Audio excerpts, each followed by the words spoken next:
Duel leg kedua babak semifinal Liga Champions antara Inter Milan versus Barcelona tersaji di Stadion Giuseppe Meazza hari Rabu 7 Mei dini hari waktu Indonesia Barat.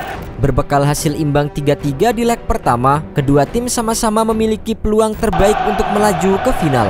Barcelona yang tampil apik di bawah arahan Hansi Flick sedikit lebih diunggulkan dari pasukan Simone Inzaghi. Namun, si ular yang bermain di hadapan pendukung sendiri nampaknya telah menyiapkan kejutan besar. Belajar dari pertemuan pertama, Inter Milan meningkatkan fokus untuk menghadang manuver-manuver licin Lamine Yamal di sisi kiri pertahanan mereka. Remaja super berusia 17 tahun itu sangat membahayakan lini belakang Nerazzurri. Di laga pertama yang berakhir epik dengan skor 3-3, Yamal bukan hanya mencetak gol lewat aksi brilian. Jebolan La Masia itu tercatat paling sering melakukan dribbling di antara semua pemain sepanjang pertandingan. Lamine Yamal juga memiliki 2 peluang yang dimentahkan mistar atau tiang dari total 6 percobaannya. Setiap kali ia kebagian menyentuh bola, nyaris berujung situasi berbahaya untuk Alessandro Bastoni dan kawan-kawan. Turun dengan formasi 3-5-2, Inter Milan mengandalkan Hakan Calhanoglu, Denzel Dumfries hingga Lautaro Martinez sejak menit awal. Di sisi lain, Barcelona menurunkan formasi 4-2-3-1 dengan Lamine Yamal, Rafinha, Dani Olmo dan Ferran Torres sebagai andalan di lini depan. Hasilnya, Barcelona langsung mengambil alih kendali permainan.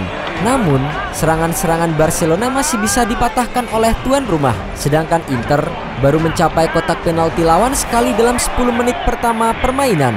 Tusukan Denzel Dumfries dari sayap kanan berhasil mengecoh Gerard Martin. Namun, Dumfries ragu-ragu saat akan mengoper bola kepada rekannya hingga gagal menciptakan peluang.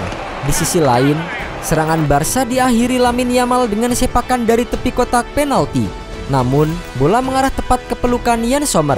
Inigo Martinez melakukan intersepsi krusial untuk mematahkan serangan balik Inter Milan dari sisi kiri. Nicolo Barella mengecoh Inigo Martinez, lalu melepaskan sepakan yang masih bisa ditangkis oleh Szczęsny. Setelah beberapa kali mencoba, Lautaro Martinez akhirnya membuka keunggulan Inter di menit ke-21. Federico Di Marco merebut bola di tengah lapangan, lalu mengirim bola kepada Denzel Dumfries.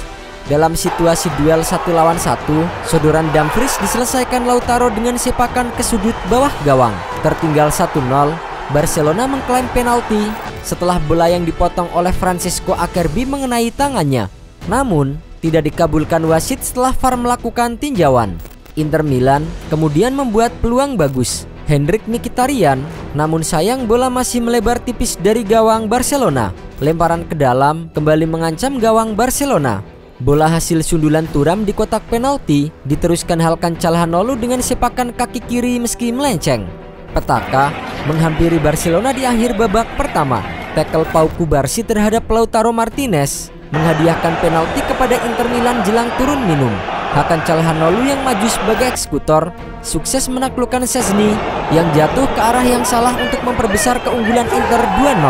Memasuki babak kedua dengan ketertinggalan 2-0, Barcelona langsung tampil agresif demi membalikan keadaan. Usaha mereka membuahkan hasil pada menit ke-54 ketika Eric Garcia mencetak gol balasan. Berawal dari umpan Pedri kepada Gerard Martin di sisi kiri kotak penalti, bola diteruskan dengan sebuah crossing akurat. Garcia menyambutnya dengan sepakan keras yang menghujam sudut atas gawang Inter Milan. Skor pun berubah menjadi 1-2.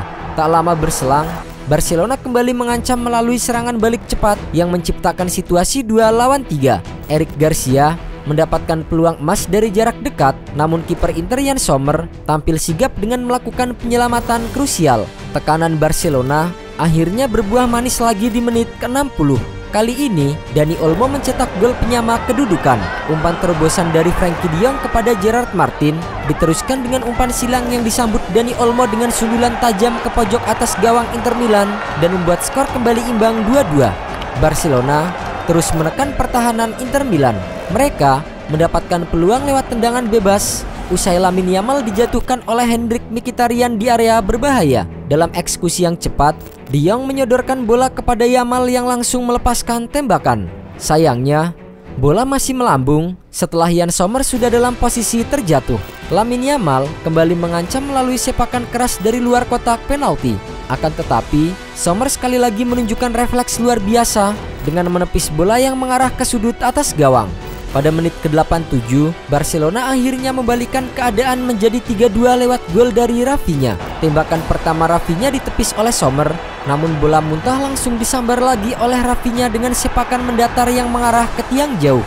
Di saat laga tampak akan berakhir untuk kemenangan Barcelona, Inter Milan belum menyerah.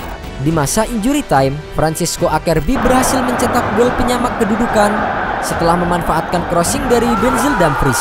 Kesalahan Gerard Martin yang kehilangan bola membuka ruang bagi Inter untuk menyerang dari sisi kanan, dan Acerbi menyelesaikannya dengan tembakan ke sudut atas gawang.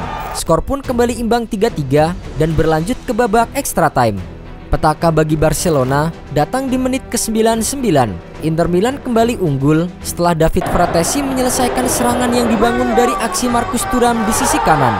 Umpan tarik dari Thuram diteruskan oleh Mehdi Taremi sebelum akhirnya Fratesi menuntaskannya dengan sepakan akurat ke sudut bawah gawang. Skor menjadi 4-3 untuk Inter. Barcelona tak menyerah dan terus menekan hingga menit akhir. Robert Lewandowski hampir menyamakan skor ketika menyambut umpan silang Lamine Yamal dengan sundulan dari jarak dekat. Namun, bola masih melambung dari gawang. Di sisi lain, Inter Milan bertahan mati-matian. Stefan De Vrij melakukan blok penting untuk menggagalkan crossing berbahaya dari sisi kiri. Hingga peluit panjang dibunyikan, skor 4-3 untuk kemenangan Inter Milan bertahan. Laga ini menjadi salah satu pertandingan paling dramatis dan syarat emosi di musim ini. Dengan 7 gol tercipta dan intensitas tinggi sepanjang 120 menit lebih, Inter Milan selanjutnya bakal berebut trofi menghadapi pemenang antara Paris Saint-Germain kontra Arsenal. Sementara itu, penampilan luar biasa ditunjukkan oleh kiper Inter Milan Yann Sommer. Ia menjadi kunci sukses Inter Milan menyingkirkan Barcelona dan melangkah ke final Liga Champions 2024-2025. Kiper asal Swiss itu tampil seperti tembok tak tergoyahkan di bawah mister gawang, terutama dalam menghadapi ancaman berulang dari bintang muda Barcelona Lamine Yamal. Salah satu momen paling menentukan dalam kondisi fisik pemain yang mulai menurun dan tekanan mental yang tinggi, Sommer justru menunjukkan ketenangan dan refleks luar biasa. Sepakan melengkung Lamine Yamal dari luar kotak penalti tampak mengarah sempurna ke gawang. Namun, sentuhan ujung jari Sommer berhasil menepis bola dan menggagalkan peluang emas tersebut. Aksi itu menjadi salah satu penyelamatan terbaik dalam laga dan sangat menentukan dalam menjaga keunggulan Inter tetap bertahan. Berkat penampilannya yang gemilang, Sommer dinobatkan sebagai pemain terbaik pertandingan oleh UEFA. Dengan kemenangan agregat 7-6 atas Barcelona, Inter Milan berhak melangkah ke partai final. Dan tanpa diragukan, Sommer adalah salah satu pahlawan yang memastikan mimpi itu tetap hidup bagi pasukan Nerazzurri. Bukan sebuah kebetulan, Inter Milan memang tampil cukup apik sejak awal Liga Champions 2024-2025. Lautaro Martinez CS berhasil finish di posisi keempat dalam babak klasemen dengan 19 poin. Hasil dari 6 kemenangan, 1 imbang dan 1 kekalahan. Di babak klasemen, Inter Milan mengalahkan tim-tim seperti Arsenal dan RB Leipzig. Satu-satunya kekalahan Inter Milan didapat saat tumbang 0-1 dari Bayer Leverkusen. Inter Milan total hanya kebobolan sekali di babak penyisian. Nerazzurri selanjutnya bertemu Feyenoord di 16 besar dan menang dengan agregat 4-1. Pada babak perempat final, Inter bersua raksasa Jerman Bayern Munchen. Si ular mampu melewati Die Roten dengan keunggulan agregat 2-2 dan bertemu Barcelona di semifinal. Keberhasilan Inter Milan mengalahkan Barcelona memastikan mereka menembus final Liga Champions untuk kedua kalinya dalam 3 tahun terakhir. Inter Milan sebelumnya mencapai final pada tahun 2023, akan tetapi kalah dari Manchester City dalam perebutan juara. Dengan begitu, final tahun ini akan menjadi kesempatan emas bagi Simone Inzaghi untuk membawa Inter Milan meraih gelar Liga Champions Eropa.